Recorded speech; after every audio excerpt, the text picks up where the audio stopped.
Assalamualaikum warahmatullahi wabarakatuh. Kami dari kelompok 1 kelas A dari program studi farmasi kali ini akan mempresentasikan hasil kerja kelompok kami yang membahas tentang konsep akidah dan syariah dalam Islam. Pertama-tama, kami akan memperkenalkan diri terlebih dahulu. Saya Imas Ainur Aliza dengan NIM K1A021006. Lalu saya Ika Salsabila Ramda dengan NIM K1A021005. Saya Kalisa Ataya dengan NIM K1A021008.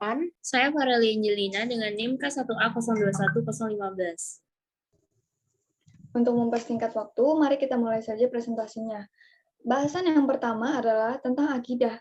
Akidah dapat didefinisikan sebagai suatu kebenaran yang dapat diterima secara umum oleh akal manusia berdasarkan akal, wahyu, dan fitrah yang wajib diyakini kebenarannya oleh hati dan tidak bercampur sedikitpun dengan keraguan serta membawa rasa tenang dan tentram pada jiwa.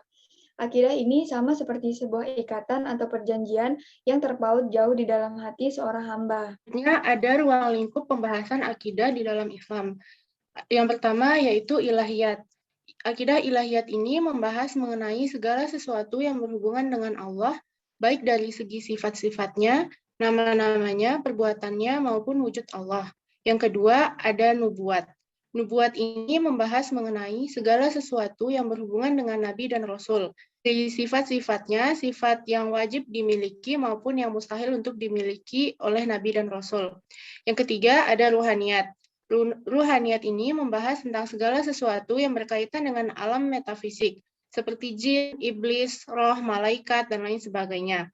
Yang terakhir ada sam'iyat, yaitu membahas tentang segala sesuatu yang hanya dapat diketahui lewat sam'i, yakni dalil nakli berupa Al-Quran dan As-Sunnah.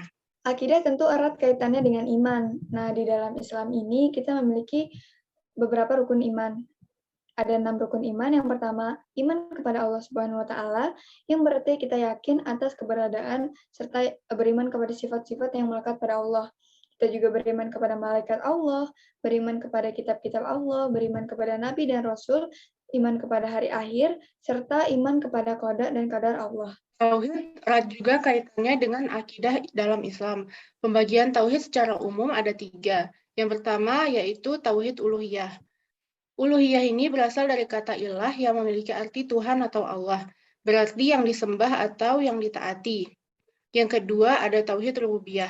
Rububiyah ini berasal dari kata Rob yang memiliki beberapa arti, yaitu memelihara, penolong, milik yang memperbaiki, tuan, dan wali. Tauhid rububiyah ini mencakup nilai-nilai keimanan, antara lain beriman kepada zat Allah, perbuatan Allah, dan lain sebagainya. Yang ketiga ada tauhid asma wa sifat. Asma wa sifat ini berarti pengakuan setiap hamba serta kesaksian yang tegas atas segala nama dan sifat Allah yang termasuk di dalam Al-Quran dan Sunnah Nabi Muhammad SAW. Kemudian ada syariah. Syariah adalah hukum-hukum yang mengatur hubungan manusia dengan Khalik dan manusia dengan sesama makhluknya maupun mengatur seluruh sendiri kehidupan manusia. Kemudian syariah secara umum dibagi menjadi 2, ada ibadah. Ibadah adalah syariat yang mengatur hubungan manusia secara vertikal kepada Allah Subhanahu wa Ta'ala. Ibadah dibagi menjadi 2, ibadah yang zahir, di mana ibadah yang dapat disaksikan, kemudian ibadah yang batin, ibadah sesuai dengan keyakinan hati. Kemudian ada muamalah. Muamalah adalah ketentuan perundang-undangan yang mengatur segala aktivitas hidup manusia dalam pergaulan dengan sesamanya dan lingkungannya. Yang pertama ada muamalah adabiyah, di mana itu membahas tentang harta dan ijab kabul. Kemudian ada muamalah madiyah, yang membahas tentang kerjasama, jual beli, sewa menyewa, dan sebagainya. Kemudian ada tujuan syariah menurut para ulama yang dikelompokkan menjadi 5, yaitu disebut maskahid asy-syariah, di mana yang artinya maksud dan tujuan. Yang pertama ada hafiz ad-din, menjaga agama, dengan menjalankan kegiatan sehari-hari ibadah untuk mendapatkan pahala. Kemudian ada faiz an-nafs, di mana memelihara jiwa untuk tidak saling membunuh satu sama lain sesama muslim. Kemudian hafiz al-akil, menjaga akal, dilarang atau diharamkan untuk memabuk-mabukkan diri sendiri yang merusak akal. Kemudian hafiz an-nafs, menjaga keturunan dengan melakukan pernikahan dan menghindari perbuatan zina. Kemudian hafiz al-mal, menjaga harta yang dimana dilakukan dengan tidak menyia-nyiakan harta melakukan korupsi, dan sebagainya. Lalu ada contoh dari syariah. Yang pertama itu ada ekonomi syariah. Dalam hukum Islam di bidang ekonomi mengarahkan perilaku individu dan masyarakat pada jalur bagaimana cara memenuhi kebutuhan hidup dan cara menggunakan sumber daya alam yang tersedia. Lalu menurut Zainul Arifin terdapat beberapa prinsip ekonomi Islam. Yang pertama itu sumber daya alam merupakan titipan Allah sehingga harus dimanfaatkan dengan baik.